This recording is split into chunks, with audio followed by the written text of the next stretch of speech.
goes, he travels. And he's also multi-talented, and he has got a lot of experiences in different departments. On all of your behalf, I also welcome Maharaj for this August gathering. And as you know, many times we read scriptures, we read Ramayana, we read Mahabharata, and we hear so many great saints' life. And especially when we read about scriptures and spirituality and all, generally we think, I think in this present day, with the distracted things and this modern age, with a 5G, our minds are totally distracted. And whatever the values we read or hear in Ramayana, Mahabharata, or in the saint's life, it becomes too difficult. Probably it may not be possible. Or maybe there's a very remote chance. Sometimes many of us, we think, and we do get type of doubts. But when we see such type of saints, and if you can spend some time with them, you'll be able to understand the spirituality is a palpable, and even today, according to our capacity, according to our interest, and according to our will, definitely even in this present age, we can practice spirituality. Maybe control of the mind, meditation, stress-free life, etc., etc. Everything can be practice. I'll give a simple example, 2-3 proverbs. For example, Maharaj, he came to France. He came to France in the August 1st week. From there he went to London, and from London to Scotland he went. From Scotland he came. In Aer Lingus he came from Scotland. His luggage got missed. Until now we are trying to get his luggage for 3-4 days. He didn't get his luggage, and he's 86 years young. And sometimes we all get really disturbed. Oh, Maharaj's luggage has not got his clothes, medicines, etc., etc. is not there. We are all a bit tensed or stressed out at some point of time. Maharaj feels, whatever God wishes, let it happen. If it comes, fine. If it doesn't come, also fine, no problem. So what I mean to say, we are all in the world, and especially in the family life, we are all stressed out. Many because of interpersonal relationships, or because of professional work and domestic work, and taking care of children, taking care of oneself, or husband and wife, etc. We are all stressed out. And stress-free life, it is impossible. It is a Herculean task, we all think. But when we see such type of great revered monks, we can understand, we can think, yes, with a great will, or with practicing the witness, or practicing the God-centered life, even today we can lead a stress-free life. See, even at this age of 86, today is here, and after a few days is London, after a few days is in Dubai, and after a few days in different parts of India and all. And jet lag we can all experience. And we come from India, 2-3 days we take rest. Oh, my mind is not good, my health is going down, I need to have some jet lag because of that, I'm unable to work. All these reasons we give. But they're traveling in different parts of India, apart from the different countries also, but because of that, they don't give any excuses for their spiritual practices.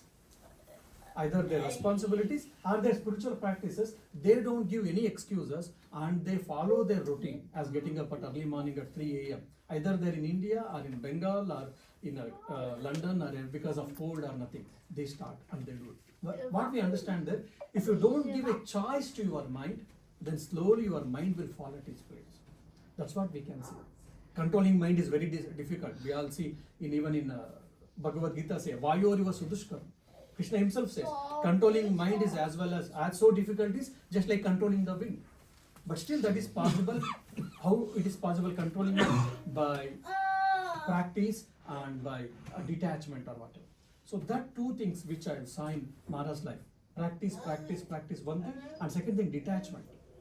He, as you know, he was headmaster of big institutions, and he was a secretary of quite a bigger institutions. Once when he was leaving there, as if the whole institution depends on him, he was working. And once he was transferred by the headquarters, then he left it completely. And afterwards, wherever new task was given, he took it and he left it and he never entangled and never started thinking about it. What happened? I built some building, I started some project. What happened to that? Whether they are doing or whether they are following me or not, no thinking. So the detached life. Swami Vivekananda gives a keyword, power of attachment and power of detachment is very much required for us to live happily in this empirical world. That's one more thing which I have learned a life lesson from Maharaj. Like that, I can keep on going, I can keep on discussing about what are the few lessons, a great lessons I learned from David Maharaj's life. So it is all a wonderful opportunity for all of us to hear what is spirituality and how to spiritualize our life. How to spiritualize every action, or how to spiritualize life, and how we can live God-centered life or conscious-centered life, we can try to understand. So I request on all of your behalf, Reverend Maharaj to address all of us. And as you know, we have got a Vivekananda Vedanta Center here, and also last two programs we had also had a collaboration with the Hindu temple, and we had Swami Shantatmanji and other things. So 2-3 months we are having a satsang in different houses, and university, Cork University annually we are also having lectures, and more whenever we get invitations, we do having a lot of programs. So all of you are welcome for this Vivekananda Vedanta Center's program. Thank you.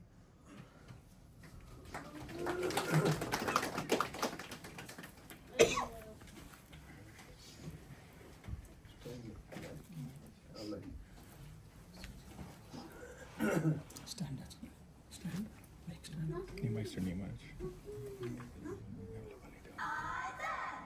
Party ball. Bluetooth mode. Thank you. Shini, equal.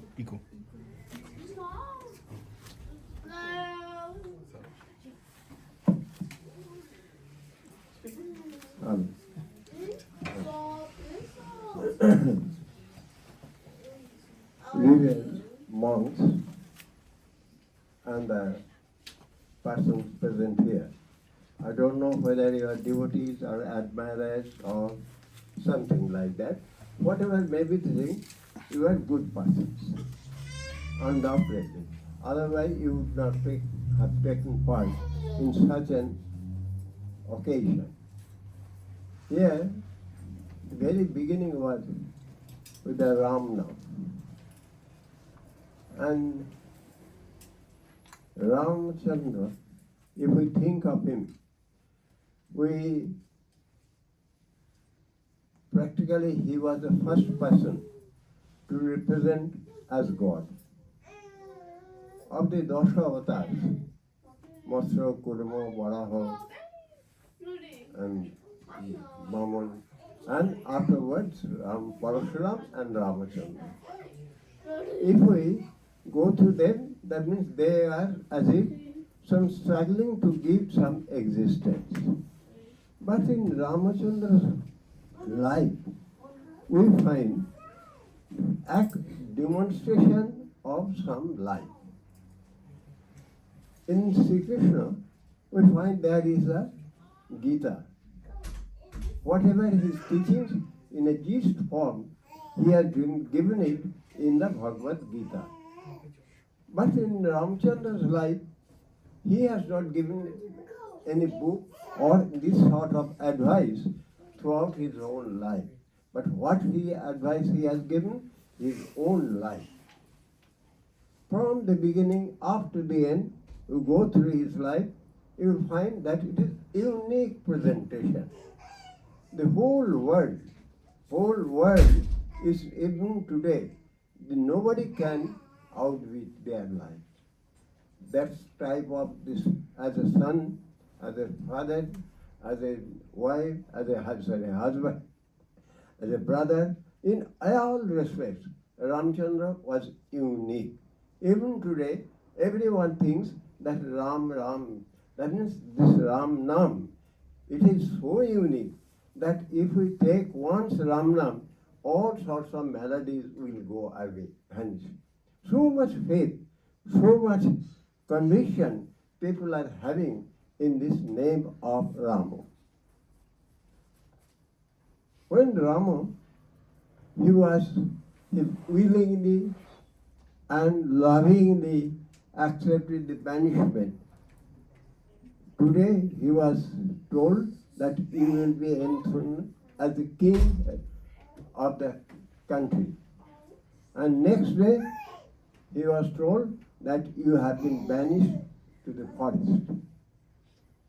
There was no change over in the facial expression. Yatana mamlo mudamashadukata. I have forgotten. That means when this Bonavash was reported to you, and when you are reported that you are going to be enthroned as the prince of the country, in both the cases, your facial expression was same. There was no disturbance, no pattern, nothing was there. This is Ramachandra. And when Ramachandra was going for banishment, at that time what we find, Sita and Lakshman volunteer. They did not, were obliged to go, but they volunteered to go with Ramachandra. Is it not some sort of unique presentation to the whole civilization? They were not. Ramachandra, he himself objected, threatened, and put so many innumerable logics to hold them that you should not take risk. But they volunteered. No, we would go. Why? We would serve you. We would serve you. Only for that. There is no other credit, no other thing. Only they wanted to serve Ramchandra. This is the, I would suggest that this is the method of sadhana. This is a method of sadhana. Anyone can practice, as this function and this puja is there, Ramnam is there. What are these? It is simply sadhana of Ramachandra. The same thing they did. Sita, what she did not meditate, she did not do any yoga or performance, nothing of the sort. Lakshman also did not do like those things, but their purpose was how to keep Ramchandra comfortably. That was their only concern. With that concern, they left all their facilities and they took the risk of all sorts of odd situations. This type of sadhana is actually a new dimension of spirituality. In the life of Sri Ramakrishna, in the life of Holy Mother, and the life of Swami Vivekananda, again we are finding the same demonstration. Sri Ramakrishna, while he fell sick, at that time what happened? He used to ask somebody, you come take care of my the house rent, you take care of my food, you take care of my medicine. In this process, their mind was absorbed with the thinking of Sri Ramakrishna. So slowly, in this way, they became some spiritually evolved souls. And today, their names have been imprinted in some books. Why? Because their names are associated with Sri Ramakrishna.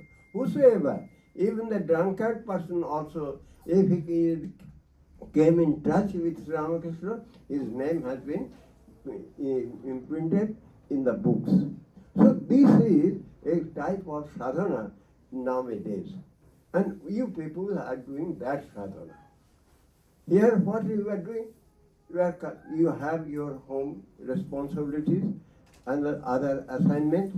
In spite of that, you anyhow strolled some time to come here to attend some spiritual gathering. Why this? And for this thing, you have to spend from your pocket, you have to spend your time, you have to spend your energy coming for this. What is this thing? This is called spiritualization of your time, money, and energy. Time, money, and energy. Everyone, we are having some sort of surplus time, surplus money, and surplus energy. If we do not make proper use of this surplus time, surplus money, and surplus energy, nature will force us to make use of it in a bad cause. So beforehand, we would make a plan in such a way that we can use our surplus time, surplus money, and surplus energy in a good cause. In the society, generally we find three types of egos. One is that means they are, to some I would say, they are the dark ego. They cannot understand what is good and what is bad. Second is, they are some, I would suggest, to some intoxicated ego. Intoxicated ego. That means I am engineer, I am doctor, I am a monk, and I am infatuated with this thing. And as a result, I cannot come out from it. This is called intoxicated ego. And third is transparent ego. This transparent ego, that is the actual ego. This transparent ego means I can see the right and wrong difference I can find out. One who can do this thing, his ego, and he can make his road map. That today I am in this position, tomorrow I shall be in that position, next day I shall be in that position. So about the whole family, about your own society, you can make your road map. So this mind, the ego should be transparent ego. How to make this transparent ego? By doing good to the others. Do something, be good and do good. This is the whole of religion. Be good and do good. This is the whole of religion. Swami Vivekananda has mentioned. I would now tell you some incidents which I am coming across and how they are accepted these spirits in their own life. In Singapore, I found one lady. She is a bank officer. Daily she prepares one garland and puts it on Guru Maharaj's statue and then goes to her own office and all the things. And she said, I am got this benefit, this opportunity to serve Guru Maharaj from the age of 21 and she is now 50. Not a single day I have got missed it. So is it not a sadhana? This is one kind of sadhana. Another in Malaysia, they call her, if you look at her, sincerely she would be erratic figure, black complexion, as if hopeless. Nobody would like to talk to her, something like that. But she is the mother of the ashram. She is also a government officer. In audit department she works. But early morning at 5 a.m. she will be in the ashrama and she would look after the shrine, then look after other things, arrange for anything and go to her office. Day after day, once she came to Belur Math, she was in the crowd because in Belur Math it is not easy to come closer. From the distance, the people are doing pranams and going out. She also was standing far off place and just with folded hands simply she was watching me. Because I knew her, to see her I called. Anyway, why you are standing? Come. Then he said, no, I should not break the discipline. So I am waiting. Anyhow, I called her. I had to see, this man, says this woman, how she is serving. In Sydney, one bank officer, he has taken up the responsibility to clean 16 toilets of the ashram. Fortnightly, he comes once, simply cleans 14 toilets because he has not the time or can manage. So on some fortnightly, once he comes and cleans all the 14 toilets nicely and goes. That has been his sadhana. In this way, in our Calcutta, one center is there, Vivekananda Ashrama. During the corona period, you know how pathetic condition became, especially of the women and especially of the old persons. At that time, who would look after them, especially the old persons?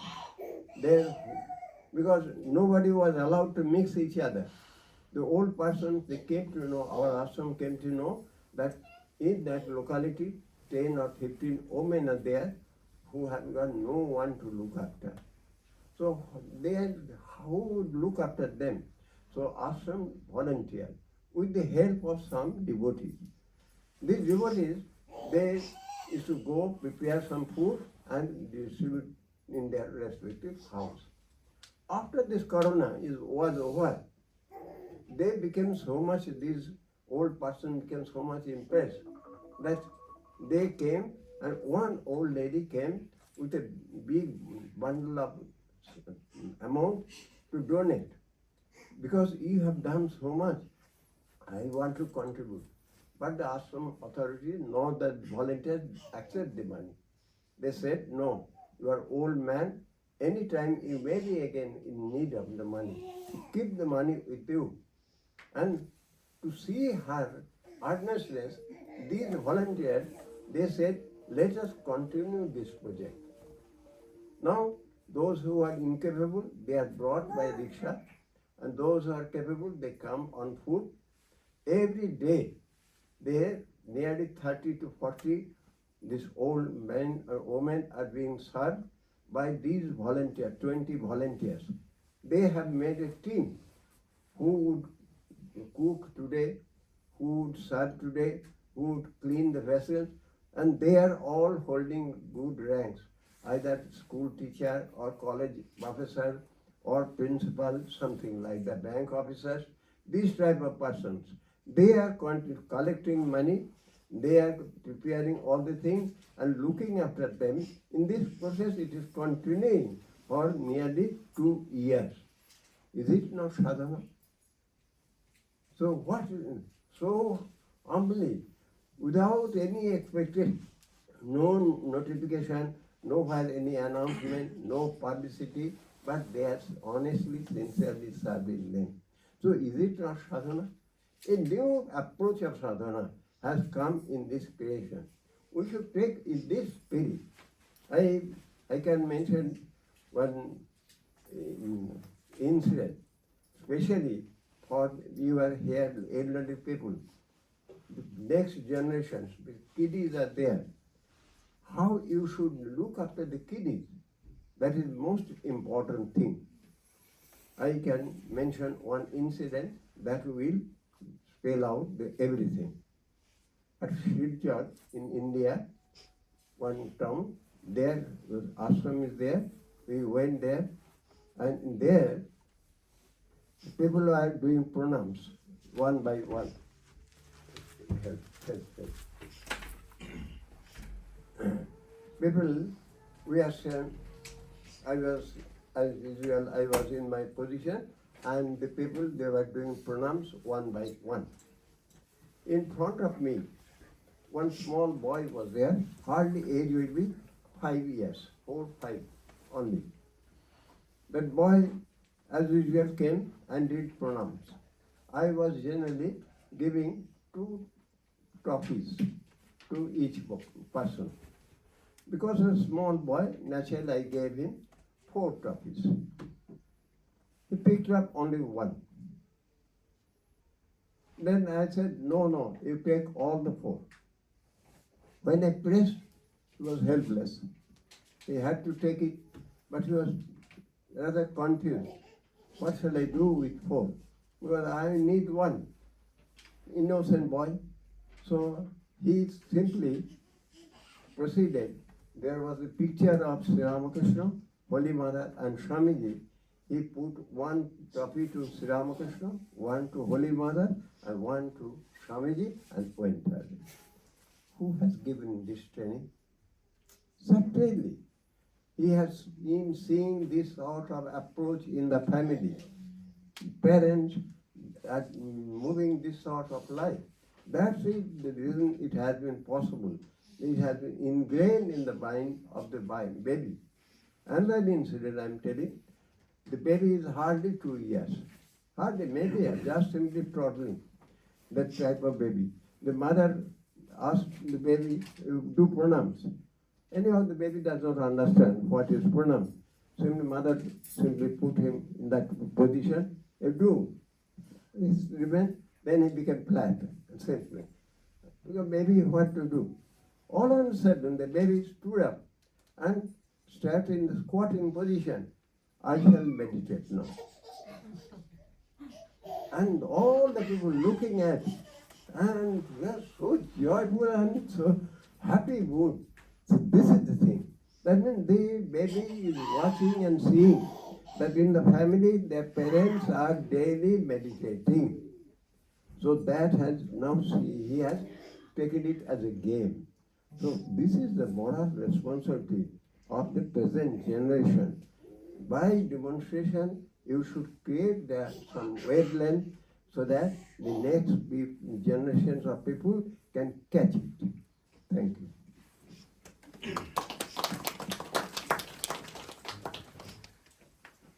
So, thank you, Maharaj, for giving us the discourse on spirituality and sadhana day. So, up to everyone, if you have any questions, you can ask Maharaj, and hopefully you'll get the answers. Any questions?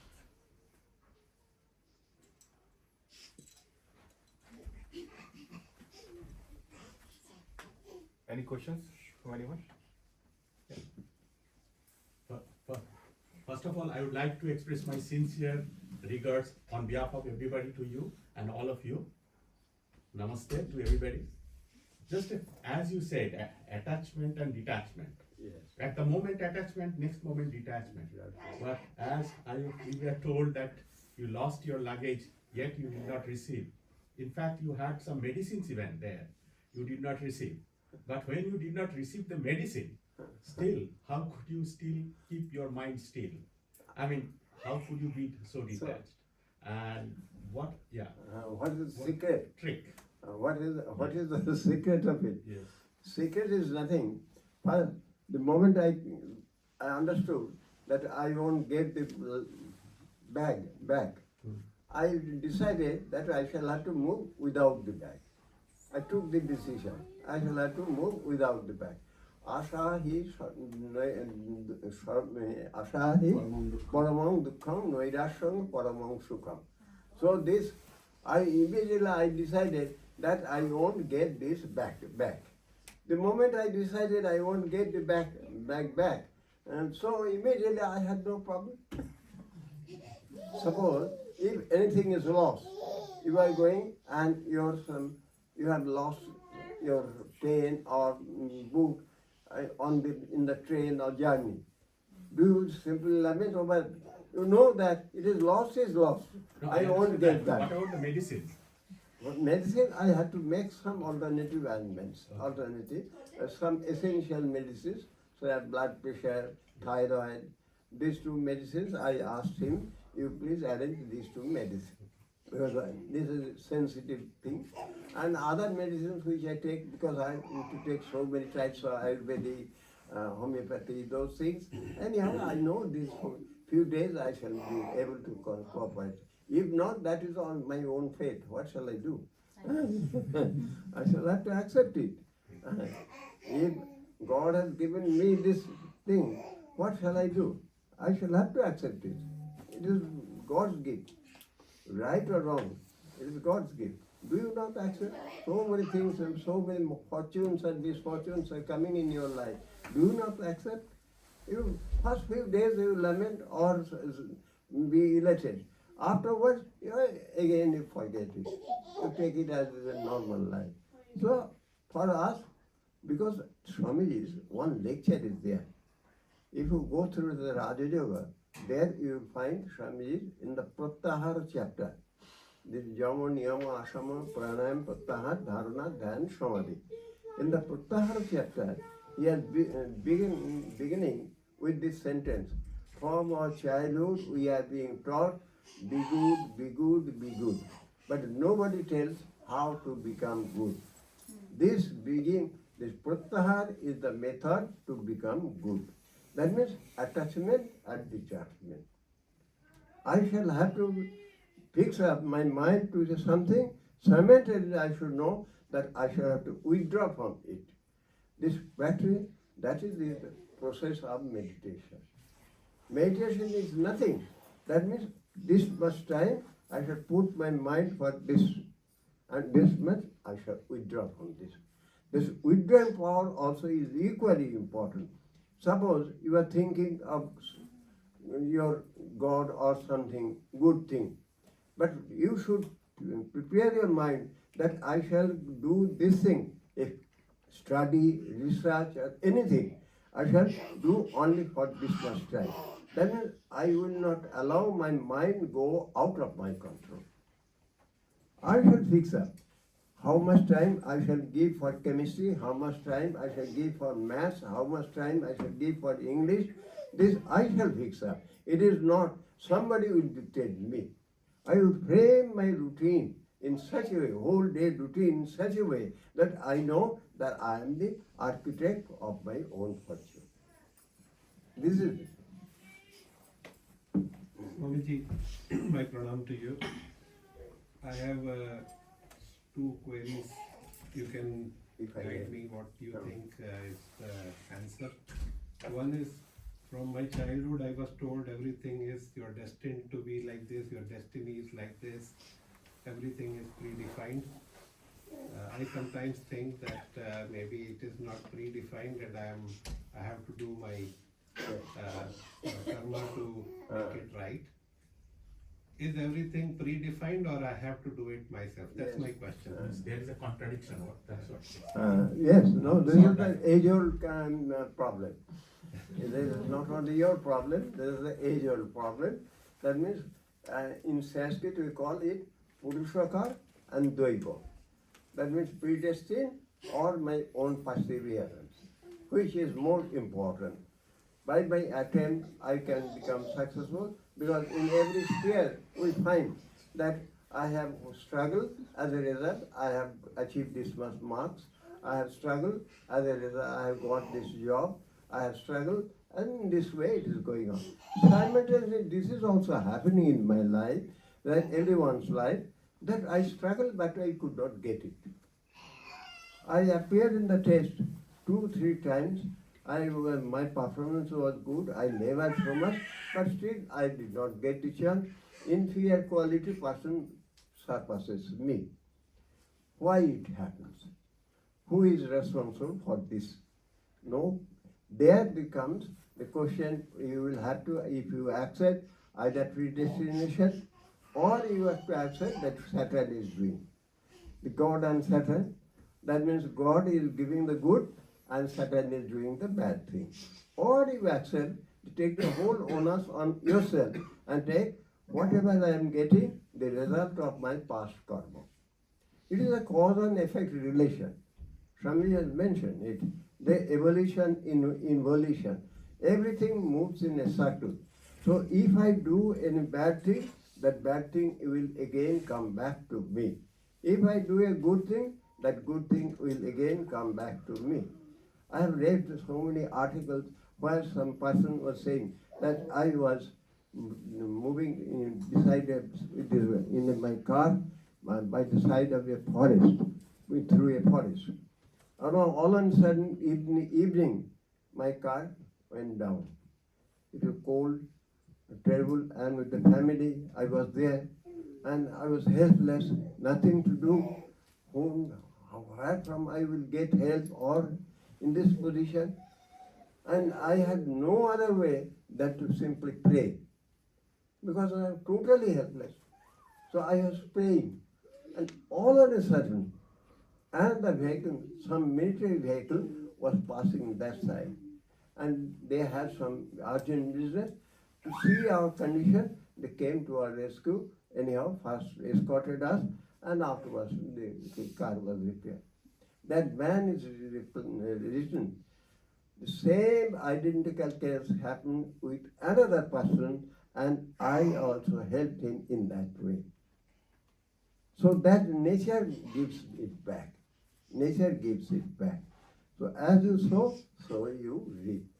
So if you do not get anything, suppose you are struggling for something, but you are not getting.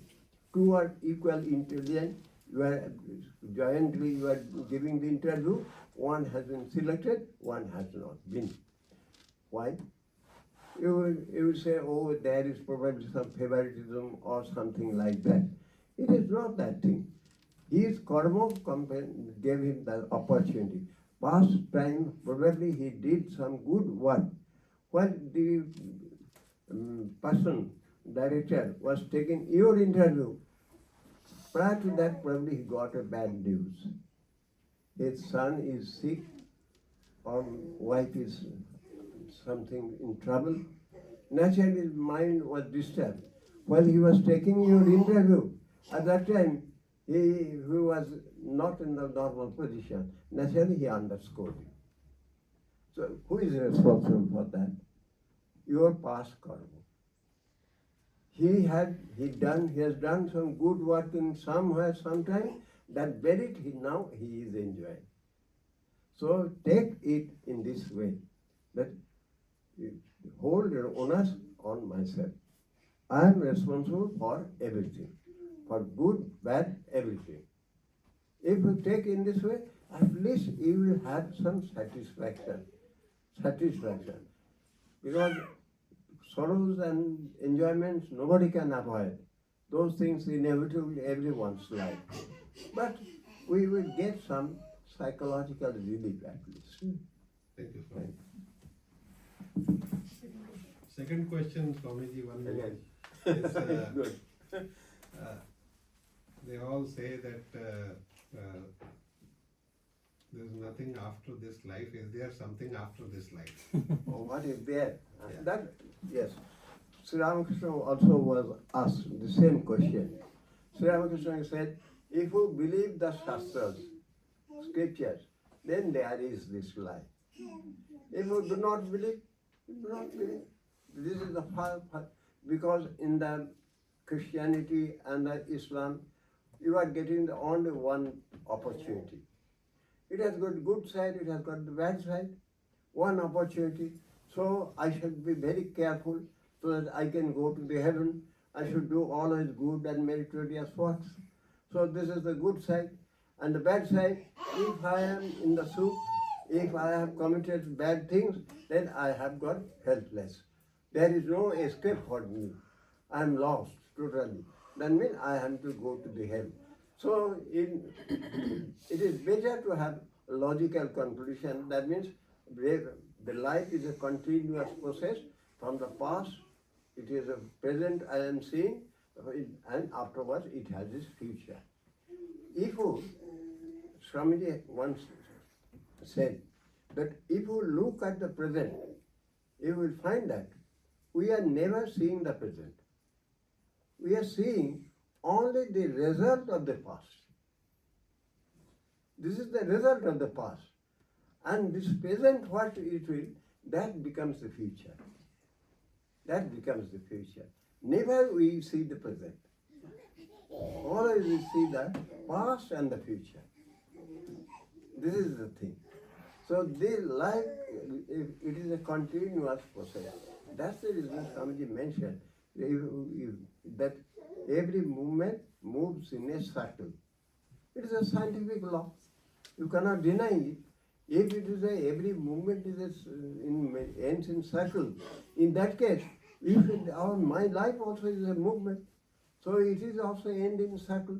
So this up and down, eternal. Eternal. Thank you, Swami. Sir, if I continue to that, like as you said, everything is past. So we are breathing in, breathing out. This yes. is present, is it not? Yeah. Breathing in, breathing out. This is Breathing present. in means while I am breathing, so internally so much process has been done. The breathing out means that at that time simply I am seeing the end point. I am seeing the end point. I am seeing this thing. What it is? Innumerable electrons and protons. And they are moving. And it is in a flux. It is in a flux. Everything in a flux. We are seeing just only a single time when it is coalesced together, at that time we are seeing that it is like this. But that will continue how long? We do not know. The breath, can you hold a breath? Can you hold a light? We cannot. Because these electrons and protons are so small that it is not possible to hold in time. Means what Maharaj means is time is a mental phenomena. The now you say, now, the moment you finish that word, already it becomes past. No, I understand that. Yes, it is a mental, time is a mental phenomena. That's what Maharaj wants to No, convey. I'm saying while I'm continuously breathing in and out, I can feel breathing in and breathing out. My breathing. And if I try to meditate with that, that means I'm at the present, is it not? No. No. No, when your feeling is accept it, you do it. Don't just, why should you simply accept anybody? Until you are convinced. Conviction. Sri Ramakrishna was totally against it. Never take anyone's word on the face of it until you are convinced. So until you know, you accept it in that. When it will be realized, at that time you will accept.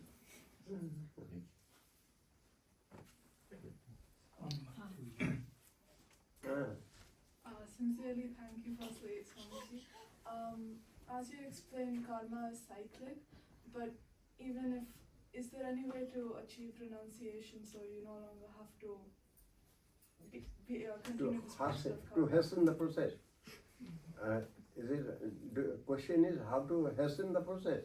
To achieve Mukti. renunciation. How stop to the achieve process. renunciation. Break that Circle. Or Come out break of the that circle. circle. Come out of the Come out of the circle. Yes.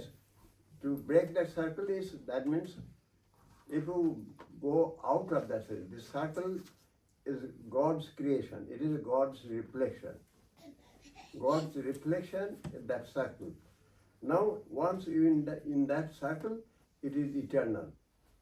Only if you think of God, then only you can come out of that circle. That is the thing. Mami ye prapadante mayametang tarantite. Only those who will take shelter in me, only can come get rid of this circle. So when we meditate, we have to meditate upon God's On some pure thing. It may be Jesus, it may be Allah, it may be Ram, it may be something which is maximum purest and best thing. In your conception, as much as goodness you can think and try to focus on it. Slowly, that goodness will just totally spread over your whole mind. Then that is lost. It has become. You can go ahead. Yeah. Swamiji, I have one query. It's related to japa or mantra meditation actually. Sorry, I didn't come for initial first 2 minutes. I was a little late. Maybe I haven't understood. So when doing an initiation to any disciple actually, why is that like each and every person have one specific kind of mantra? The reason why I'm asking is some people like they do some generic mantras like Om Namah Shivaya, Om Namo Narayanaya, or Shri Ram Jai Ram Jai Jai Ram. So there are some people who keep chanting different times, like different mantras in different times and everything actually. So my question is that suppose say still I'm not yet mentally prepared, but if I get initiated by a guru to chant so and so mantra actually, and I'm chanting that mantra. Sometimes I go to some Lord Shiva temple and there I say chant Om Namah Shivaya, Om Namah Shivaya, or I go to Lord Ram temple and say Shri Ram Jai Ram Jai Jai Ram and everything. So will there be any kind of a problem or any kind of side effects? After initiation, whether he will have face some problem. Generally not. Generally not, because then what happens, Sri Ramakrishna himself has mentioned, that means Jato Mat Tato Pot. As many paths, so many, as many persons, so many paths. So every person can reach to the same goal, and you can, through any of the medium, you can reach the same goal. So if I'm like one time I can pray Shiva, one time I can pray Lord So Rama. if you take initiation, you should ask the Guru. Okay. You should ask it. Because he will know that which is good for you. Yeah. So last question now. Swamiji, first of all, I wanted to express my gratitude to you and huge respect. I just want to ask this question: if one wants to seek spirituality, how important the environment or country it is for that particular person? Because we have seen, if we look at our history, then all the great saints are born in India. So how important the country or the environment is if one really want to seek spirituality? The question is how to? Surrounding country and place. Surrounding. How important it is for conducive spiritual life. For in spiritual the life. environment is. Environment. Means I think she's meaning that can we gain that spirituality, level of spirituality being in Ireland, not Yeah. in India? Oh, We always say yeah. India is the holiest. We got birth in India. Say. Swami Vivekananda has given this definition. Each soul is potentially divine. Each soul is potentially divine. You are God. You are God already. The goal is to manifest this divinity. Do this either by work or worship or psychic control or knowledge, by one or two or all of these. Books, rituals, temples, churches, all these are secondary details. So each one you are already. For that you need not have to go any country. You need not go to any place. This island is equally spiritual. Equally spiritual. Margaret Noble can hail from Ireland. Margaret Noble. I can tell you one incident. She herself wrote this incident to somebody. Her mother got cancer. And in those days there was no medicine. Okay, for cancer, no treatment. Only morphia. By morphia, so something they used to keep him some senseless. When the condition became too serious, and Nivedita chanced to come here and be present before mother. The morphia was given because it was so painful for her, Nivedita to see her mother suffering so much. She administered morphia. Afterwards, that also would have its one-time effect was gone. So again, she was suffering. And that was the last time. All of a sudden, she could find that her mother became very calm. And just at that moment, Margaret had the vision of Swami Vivekananda. Vivekananda came to take Margaret's mother. Because this Vivekananda long back gave up his body, but he gave his appearance. So this happened here itself.